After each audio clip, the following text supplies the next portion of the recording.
Our next class is going to be given to us by our brother Zach Best. And the title of his class is Lessons from the Opening of Genesis. And he does have an opening reading. It's going to be John chapter 20, verses 30 and 31.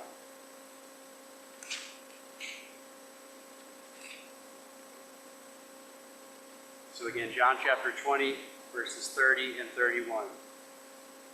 And many other signs truly did Jesus in the presence of his disciples, which are not written in this book. Yet these are written that you might believe that Jesus is the Christ, the Son of God, and that believing you might have life through his name. Let's turn our attention to our brother Zach.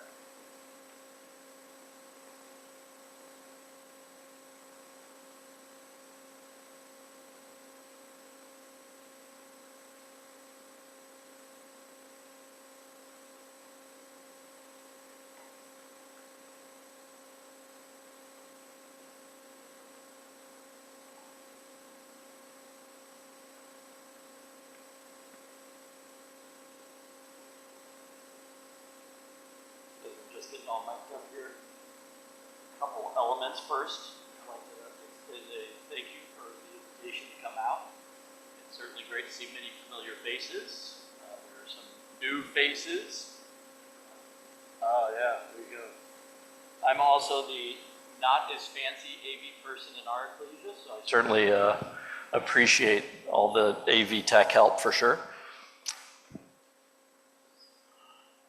But with that said, there are some of y'all I have never met, so please come introduce yourself. I'd like to make sure I meet everybody. I'd also like to extend the message that we have a gathering ourselves at the end of September. So please, if you want to come out, spend some nice fall days out in Denver, Colorado. We'd love to have everyone come and join us for the weekend. I'll also say in regards to Brother Isaiah commenting about his text being bare bones, we are going to be even more bare bones if possible. So just to let you know, the fact that Isaiah had pictures in his slides is going to be well above anything I'm going to provide for you in terms of AV assistance. Now, when we are looking at our topic this evening and for tomorrow, what we'd like to do is, you may see in the notes that we are also going to talk about the Gospels tomorrow. And you may have noticed that our reading was from the book of John. So how are these things tying together when we're about to talk about the opening of Genesis? And what we really want to look at this evening and for tomorrow is more about the question of how do we read and think about our Bibles when we're reading them. When we're reading our scripture, what type of lens are we thinking about them? When we read the Bible and we read Genesis, we read the Gospels, are we thinking about them as a history book? Are we thinking about them as a science book? Are we thinking them about as a biography? As Westerners, we very much want more details, right? We want the Gospels to be the equivalent of the, we're in Virginia, so we got all those big, thick books of Sam Adams, his entire life. We get those, 2,000-page biographies of the founding fathers. But is that what we have the Gospels? Is that what the Gospels are? When we look at Genesis and we want detailed histories about the creation of life, is it giving us all this scientific data that we want as Westerners? Or is God using and recording for us his truths through historical events? And this is important because we know that the Bible is not just a history book, it's not a science book, it's not a biography. That's not what we're being given. And that's what the Apostle John tells us. He says Jesus did all these miracles, so many miracles that he could have recorded, but he chose specific ones, right? We have the 8 signs of John. Lots of us have that book. That isn't because those are the only 8 miracles Jesus did. John picked those signs for a reason. And it was to teach us something about his Son, God's plan, and his purpose for this earth. So he is using historical events to get us to understand who he is and his plan for this earth. If that's the case, if it's not just true for John, think about all the other books of the Bible. The Judges. Why do we have so much about Ehud and Samson, and we get 2 verses about Shamgar? Right?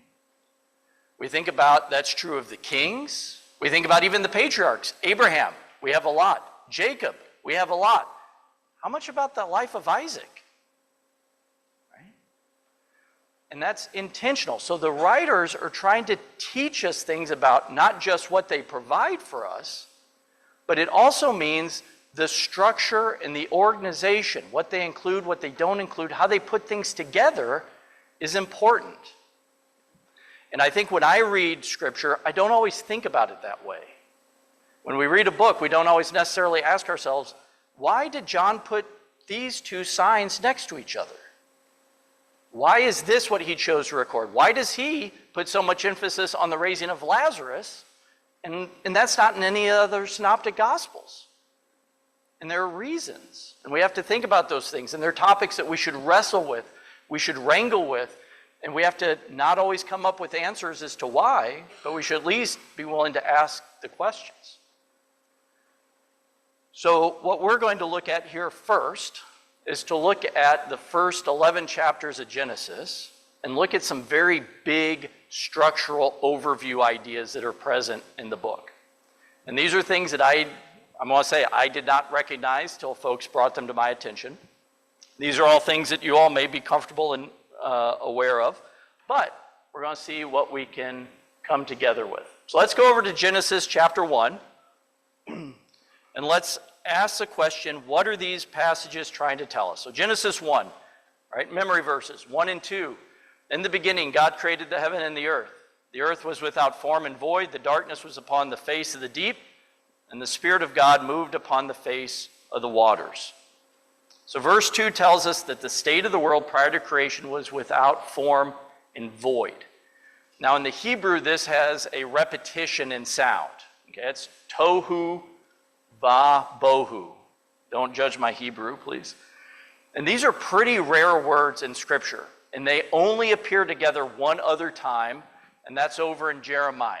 Okay? So it's a rare combination of words. So let's flip over to Jeremiah 4, and we'll look at this. We're going to read in verse 19, because when Jeremiah is doing this, he is using it as an analogy and comparison to the destruction of the nation. So Jeremiah 4:19, my anguish, I writhe in pain. Oh, the walls of my heart is beating wildly. I cannot keep silent, for I hear the sound of the trumpet, the alarm of war. So Jeremiah is looking at the destruction of the nation that's coming. And down in verse 23, he says, I looked on the earth. So I looked on the nation. I looked on the land of Israel. And behold, it was without form and void. To the heavens, and they had no light. I looked on the mountains, and behold, they were quaking, and the hills moved to and fro. I looked, and behold, there was no man, and all the birds of the air had fled. I looked, and behold, the fruit of the land was a desert. All the cities were laid in ruins before the Lord, before his fierce anger. For thus saith the Lord, the whole land shall be a desolation, yet I will not make a full end. So Jeremiah, seeing the land in destruction, to him, it makes him think back to this time of chaos and disorder that's present prior to creation. Okay? A time where the established system of worship centered in Jerusalem, the means by which man is to approach God, has been removed from the earth. And we'll look at that a little bit more later on here. But when we look at these words specifically, it is not just a repetition. Okay? These two are describing two different things. So first, if we look at this word tohu, and this is going to apply to the creation week, we have that it means formlessness, okay, specifically the primeval earth, but also a place of chaos. Okay? So in the beginning is chaos. And even more so when we look at void, it is an emptiness. Okay? To be empty. There's nothing there. So in the beginning, the world is chaos and it's empty. And the creation week is going to address both of those things. Okay? And when we think about the creation week, we know, we go through this, and we do this in Sunday school, we know there are parallels. Right? Some would use the terminology that's like an ABC structure, okay, and it goes ABC, ABC. The day 1 and day 4, day 2, day 5, day 3, day 6, they connect to each other, right? We recognize that when we go through these studies. But in fact, those first 3 days are going to specifically address the world of chaos. So let's go through and think about the different days and what occur. And we could ask our young folks, but we won't put them on the spot. So day 1, what occurs? Oh, I already gave the answer, didn't I? We have the separation of light and dark, right? We have the initiation of structure, of order, right? Through division. What happens on day 2? It is okay to say something. We won't get upset speaking during lecture. We have again another separation. Water, above, below, and the creation of the firmament. Again, we are now dealing with creating order. Day 3, land from water, organization, specifically through separation, but we're creating order throughout this chaos. So that's what the first 3 days do. They create order, and they address the chaos that was present. Now when we come to the next 3 days, they address the void. God is going to put things now into what he ordered, what he structured. Because lots of times when we come to and we teach Sunday school creation week and we teach our young people about creation, what is the common question when you get to day 4? Why are we talking about the sun and the moon and the stars all of a sudden? Because didn't we just create light and dark on day 1? Why are we back to that? The reason we're back to it is because now God is putting things into the order he just made, right? So we're addressing the lack of things in the world. So we go back to day 1, and now all of a sudden, the light and dark order now has things put in it. We have a moon, we have a sun, we have stars. And what happens on day 5? What's created on day 5? Birds, fish, that populate what? The structures created in day 2. And then what do we have on day 6? Man and animals, the things designed to fill that space God created. So the creation week specifically is designed to address the world that's without form and void. Okay? It now has structure, it has order, and it is filled.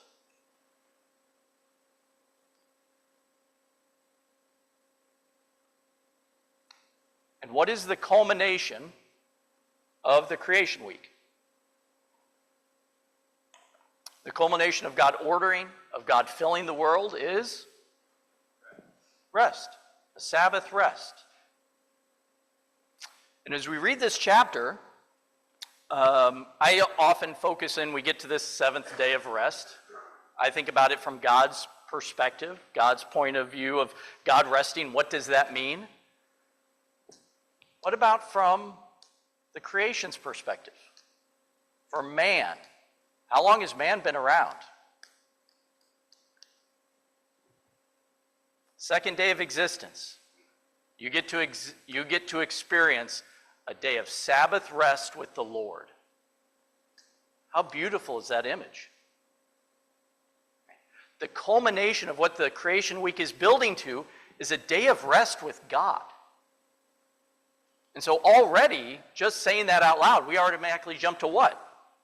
We think about the kingdom. We think about that future day of Sabbath rest. And it's there from the beginning, in creation, what is God building to? A time of rest with his creation. Now we know, of course, this isn't, everyone's got their thoughts, all right, well, it's not total rest. He still sustains creation, still does all these other things, yes. But he's resting from creation. Right? He's not building things new. Now, let's continue on with the idea of the individuals God created. Because into this structured, filled world that God now has a relationship with, he puts Adam and Eve in a garden, a very good pair. And when we think about James's words, right, what does James say in Acts about why God called Abraham? He called Abraham to call out a people for his name. That was true with Abraham. That's true at the beginning of creation. And we want to see it again with Noah. God is trying to create a family. That's part of his purpose, a people for his name. So how did Adam do in that purpose? Right? So we know very quickly sin enters the world, despite being very good. They're not successful. Not only did they sin and fall from their relationship with God, but the people who were created, the family they became, very quickly really went off the rails. And we see that because what happens between Adam and Eve's kids? We have murder. And not only do we have this shift in moral accountability and this decline in sin and violence that rips apart their family, we know that Adam and Eve are sent out from the garden, so there's now a physical barrier between them and God. But then what do their descendants choose to do? What does Cain do? Where does he go? He goes east. He leaves from the presence of God. Turn over to Genesis 4. Because Cain takes it a step further. Genesis 4, verse 16. Then Cain went away from the presence of the Lord and settled in the land of Nod, east of Eden. Cain knew his wife. She conceived and bore Enoch. When he built a city, he called the name of the city after the name of his son, Enoch. So he leaves the presence of God, goes east, and builds a city. Now, we know the moral corruption escalates until the time of Noah. Turn over to Genesis 6, and let's go ahead and read verses 11 and 12, because the disorder is now even greater. The earth also was corrupt before God, and the earth was filled with violence. The God looked upon the earth, and behold, it was corrupt, for all flesh had corrupted his ways upon the earth. So the creation now, instead of being structured, instead of being ordered, instead of bringing God glory, it's now corrupt. It's full of violence. Instead of people who are designed to honor and glorify God, it's now full of a whole bunch of Cains. People who are violent, who flee the presence of God. That's what the world is now full of. Okay? And this time of the flood now becomes an echo of creation. Okay? Because the purpose that God had intended has now been destroyed. And we are now falling into moral and ethical and spiritual chaos again. Okay? And when the flood comes, it's going to be a return to that pre-creation world. How many people have done a study? I had not until recently. How many people have ever looked at the comparison between the flood and creation? Has that been a study of anybody? I see some heads nodding. Okay, so these will be common notes for folks. But this was very interesting.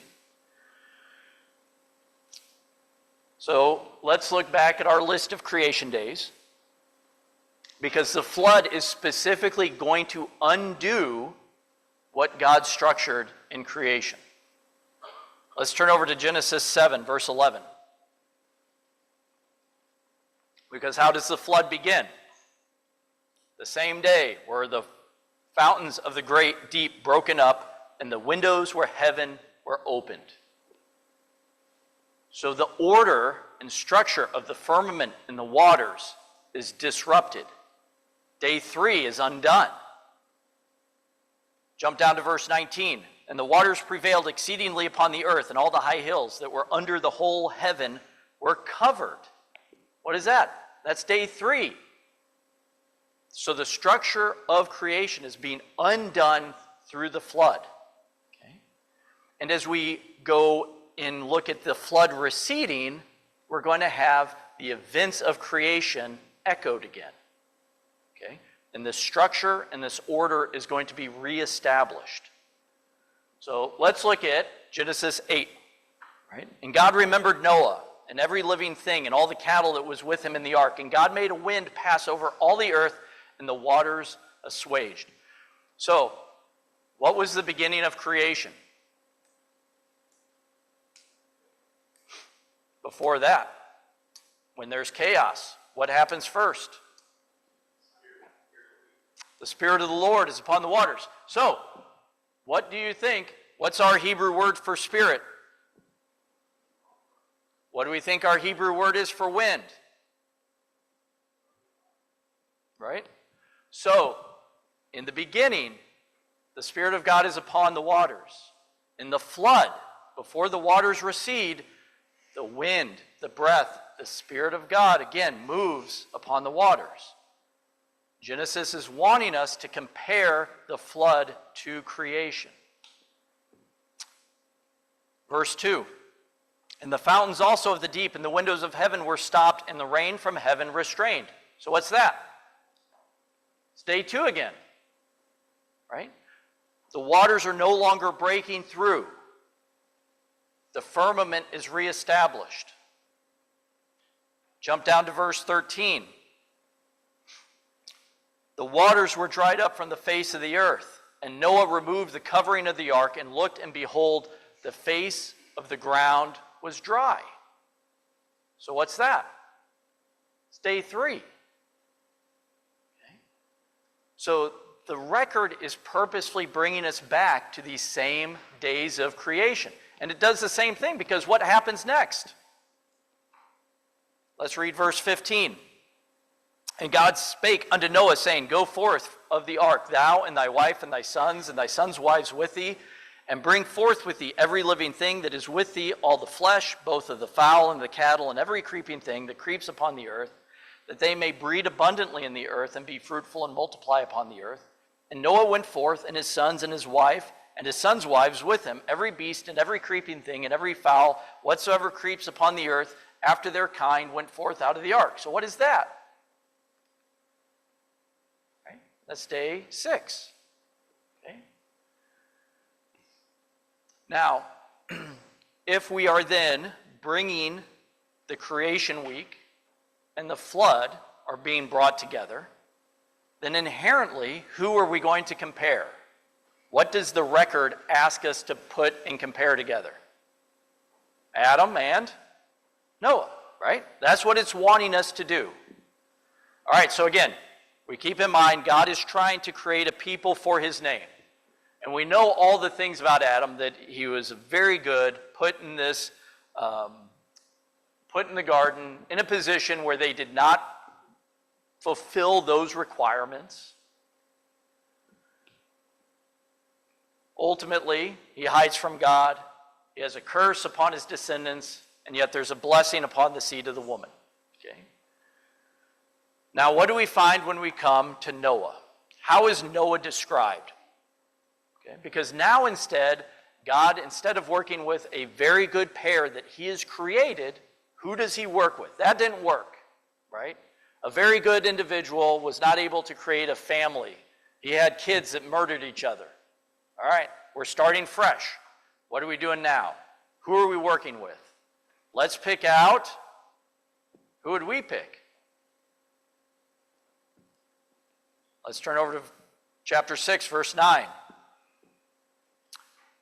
Because Noah is described as a just man, perfect in his generations, and Noah walked with God.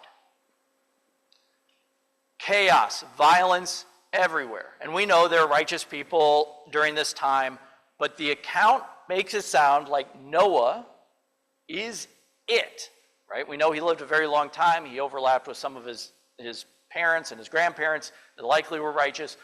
But the account says Noah is it. He's the righteous one. So God now, instead of having two very good people, he now is taking someone who is righteous in a sinful environment. So he's almost taking I'm going to take this known commodity. Here's a guy who's faithful. He's overcome temptation. He lives the right life. He is an obedient individual. Let's start with him. Great choice. And interestingly, what were Adam and Eve supposed to be doing when they were hiding, covering themselves with fig leaves? Right? What was God doing? Walking in the garden in the cool of the day. So where should they have been? Walking with God. So the account, again, is pulling us to compare these individuals. Noah is more righteous than Adam. Okay? Let's turn over and read in chapter 9, verse 20. Because just like Adam, though, Noah is going to have problems, not in a garden, but in a vineyard. And the plants of that are going to cause a problem. And it's going to cause some problems for him and for his kids. And it's going to be shockingly like Adam. And we're going to read this from the ESV because I think specifically the Hebrew makes us, again, want to contrast these two individuals. Genesis 9:20, Noah began to be a man of the soil. So the King James says a husbandman, right? But in the Hebrew, it is literally a man of the soil, a man of the ground. And he planted a vineyard. He drank of the wine and became drunk and lay uncovered in his tent. And Ham, the father of Canaan, saw his nakedness of his father and told his two brothers outside. Then Shem and Japheth took a garment, laid it on both their shoulders, and walked backwards and covered the nakedness of their father. Their faces were turned backward, and they did not see their father's nakedness. When Noah awoke from his wine and knew what his youngest son had done to him, he said, "Cursed be Canaan, the servant of servants shall he be to his brothers." He also said, "Blessed be the Lord, the God of Shem, and let Canaan be his servant. May God enlarge Japheth, and let him dwell in the tents of Shem, and let Canaan be his servants." Okay. Now, we're not going to talk specifically about what actually transpires in this account. I've heard 3 different interpretations, and certainly if you want to come up while we're eating dinner, I'd love to hear everyone's views on what's going on in this account. But essentially, what we have is very strong echoes to the garden. Again, instead of a fallen man who had been created very good, we have a very good, righteous man, a man who walks in God, who's not hiding from his presence. He takes on the role prescribed to him. He's a man of the soil. He's willing to wrestle with the curse that's upon the ground. He produces a vineyard, and yet he now stumbles. It's a trap. It's a stumbling block. And ultimately, just like Adam and Eve, we have a curse upon descendants, and we have a blessing. Right? And so ultimately, when we look at these, we see that a son of God, a man of the dust, made very good in Adam. In the setting perfectly ordered creation, he could not produce a family that was wholly dedicated to God. Noah, a man righteous in all of his generations, a man who walked before God, a man who alone amongst all creation is chosen to be a fresh start. He cannot produce a family dedicated to the service and glorification of God. And ultimately, the descendants of both of them behave the same. Okay? Because Cain, he left God's presence. Right? He went off to the east and built a city. What did the descendants of Noah do? Genesis 11. The whole earth was of one language, one speech, and it came to pass, as they journeyed from the east, that they found a plain in the land of Shinar and dwelt there. And they said one to another, "Go, let us two and make brick and burn them thoroughly, that they have brick from stone and slime from mortar." And they said, "Go to, let us build us a city." Okay. God's attempt to work with all humanity failed not once, but twice. Once into sin and violence. Meanwhile, the descendants of Noah looked to elevate themselves and to bring their relationship and to bring God to them and building a city to their own glory that would reach into heaven. Now again, back to our premise, is that the author of Genesis wants us to see the connection between these two individuals. And there's a step further, because what is the part of the opening chapters of Genesis we always skim when we get to our daily readings? The genealogies, right? Okay. So, as it turns out, they are paralleled as well. So let's turn over to Genesis 4. Let's look at verse 17. And Cain knew his wife, and she conceived and bare Enoch, and builded a city, and called the name of the city after the name of his son Enoch. The problem with referencing genealogies is you got to read the names, so we'll do the best. If I've been thinking about this should have been our opening reading instead. And unto Enoch was born Irad, and Irad begat Mehujael, and Mehujael begat Methuselah, and Methuselah begat Lamech, and Lamech took unto him 2 wives. The name of one was Ada, and the name of the other Zillah. And Ada bare Jabal. He was the father of such as dwell in tents, and as of cattle. And his brother's name was Jubal. He was the father of all such as handle the harp and organ. And Zillah, she also bare Tubal-Cain, an instructor of every artificer in brass and iron, and the sister of Tubal-Cain was Naamah.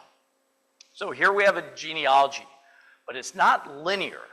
What the genealogy does is it gives us some descendants, and then it branches out. Okay, so it's a branching genealogy, and it is to describe to us something. And in this instance, it's to tell us how this knowledge is spreading in the earth. Okay? So it's a genealogy not just to give us individuals in the line, but it's to explain what's going on and how did knowledge spread in the earth. Okay? But then there's a second genealogy. And what's the second genealogy? I'll turn over to chapter 5. And this is the book of the generations of Adam. In the day that God created man in the likeness, God made he him. And the genealogy takes us all the way down to verse 32 when we get to Noah. Okay? And Noah was 500 years old, and Noah begat Shem, Ham, and Japheth. So we always think about this as one is the descendants of Cain, one is the descendants of Seth. And that's true, but they are both doing 2 different things. One is explaining something about the world, and the other is taking us chronologically and saying, we are now done talking about Adam, and now we're going to go to the next phase of our discussion, which is Noah. We're going to move through time. Okay? And so what do we find after the flood? Well, we happen to have 2 more genealogies. So let's go to Genesis 10. Verse 1. Now these are the generations of the sons of Noah, Shem, Ham, and Japheth, and unto them were sons born after the flood. And what this chapter does is it then delineates, right? We call this the list of nations, because this is where all of the descendants of Shem, Ham, and Japheth are given. And so what is it? It's a branching genealogy, again. And what does it tell us? It tells us something about the world. How is the world organized? The nations we have. That's what it's describing. Verse 32, these are the families of the sons of Noah after their generations in their nations, and by these were the nations divided in the earth after the flood. Okay? So it's an echo back to the original branching genealogy of Cain. Now we have a second genealogy. And what does that genealogy do? Chapter 11, verse 10. If you want to flip over a chapter. These are the generations of Shem. Shem was 100 years old and begat Arphaxad 2 years after the flood. And Shem lived after he begat Arphaxad 500 years and begat sons and daughters. And it takes us all the way down to verse 26, where it says, and Terah lived 70 years and begat Abram, Nahor, and Ham. So the second genealogy after the flood behaves just like the second genealogy after creation. It takes us from Noah to Abram. The account is saying we're done with Noah, we're closing the book on that, and we're going to fast forward to get to our next individual of importance, Abram. So the structures of these are wanting us to not only, as we looked at, compare Noah and Adam, but these structures also force us to now compare Noah, Adam, and Abram. Okay? And so let's think about why that is the case. Why does this structure narrative want us to compare Adam, Noah, and Abram?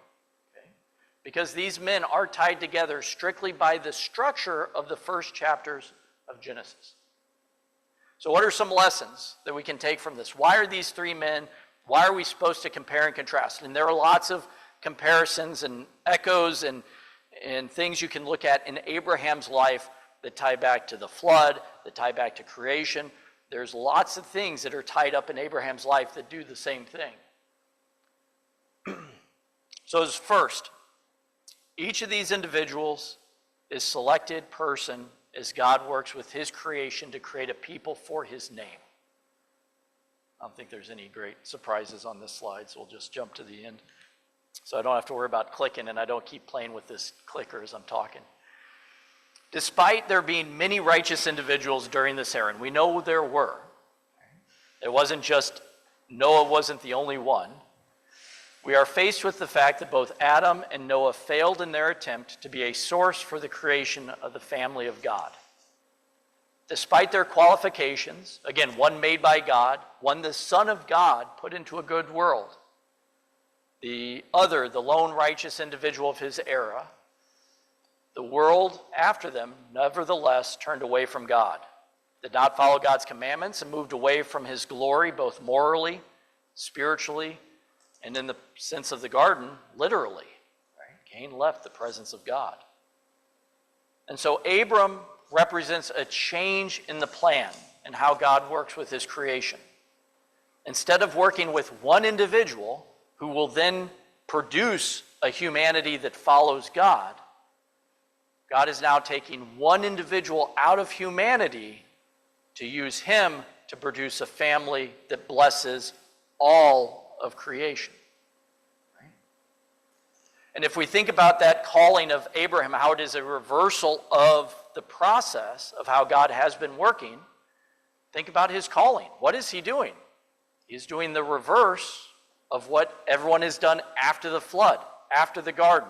They go to the east, they go and build a city. And now we have Abraham called out of a city in the east, brought back to a land of promise. Right? Abraham represents a change in how God is working with the world. Called to leave a city and live in tents as a nomad. And as much as we look at this, and we're going to talk about some lessons for us, one of the things we also have to keep in mind when we look at, so why is all of this here? Why is it structured this way? One of the things we have to keep in mind is there's this phrase I think is very appropriate in this situation, which is that the Bible was written for us, not to us. And you may have heard that phrase before, that we are not the direct audience, right? God wants us to read the Bible, grow from the Bible. It's his word that brings us salvation. But it wasn't written to us, right? As Brother Isaiah was talking about, Paul's letters are not to us. They're for us, but they're not to us. They're to a first century audience. Same thing. The first readers and the readers of the Genesis account for thousands of years were the Jews.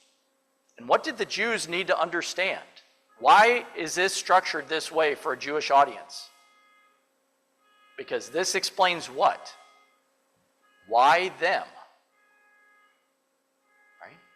Why does the creator of heaven and earth choose this group of individuals out of all the people of the world to work with them? Genesis explains why. Okay. Why the land of Israel? Why is that so vital to God? We know there are lots of answers to that. But the structure of Genesis explains why.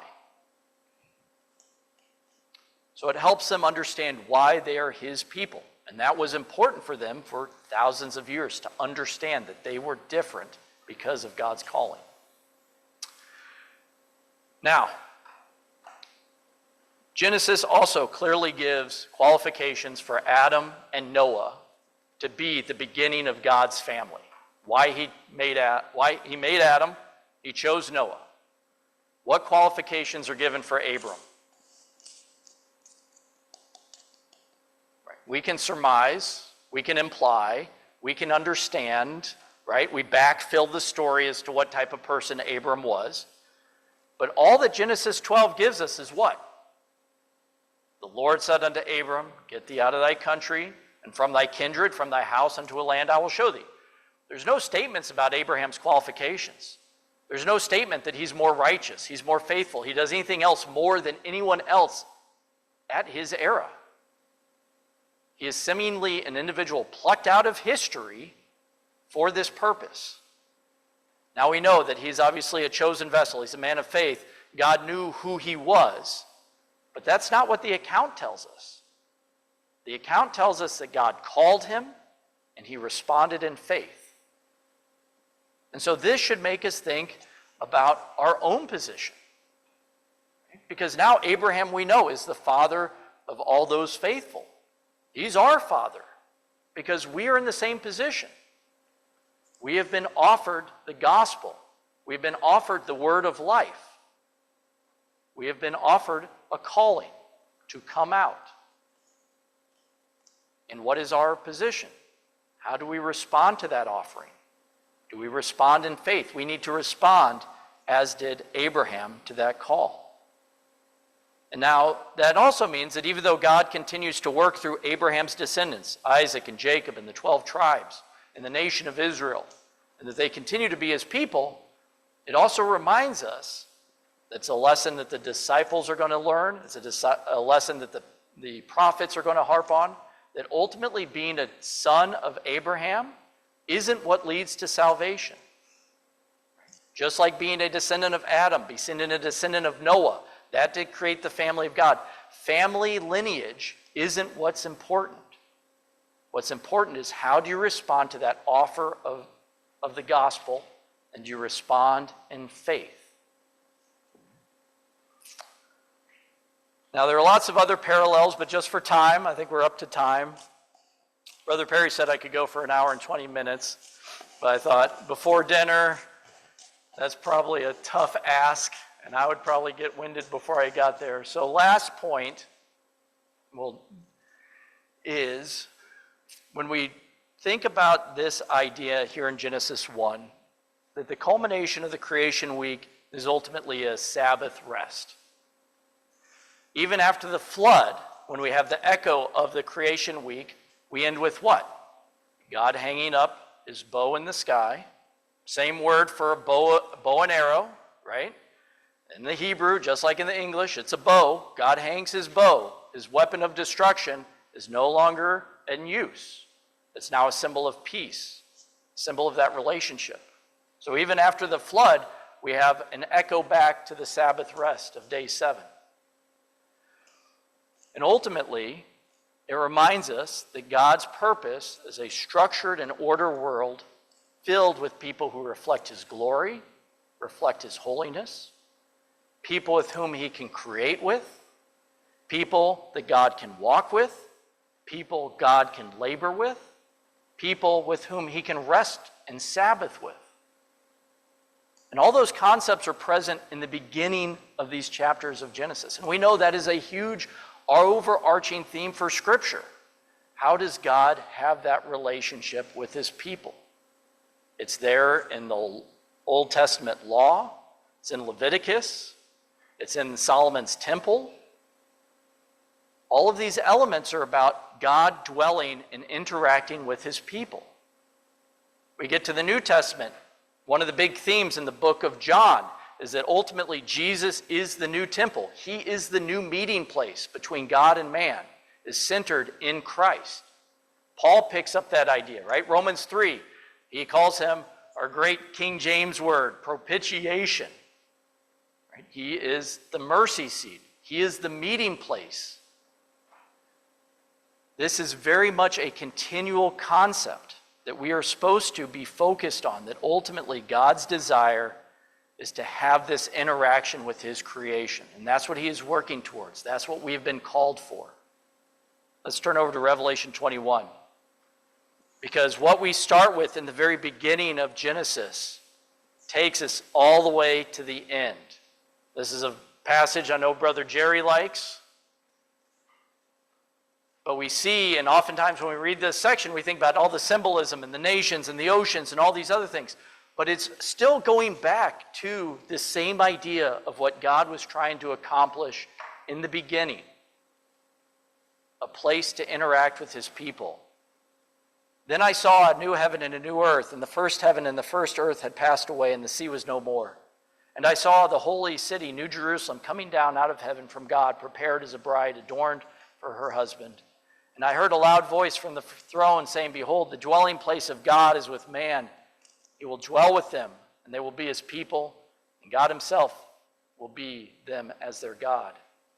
And he will wipe away every tear from their eyes, and death shall be no more, neither shall there be mourning, nor crying, nor pain any more, for the former things have passed away. So to conclude this evening, our goal is hopefully when we approach these scriptures, our goal is not just to alert us to things in the past, but their main goal is to teach us about things of God and his plan and purpose for this earth.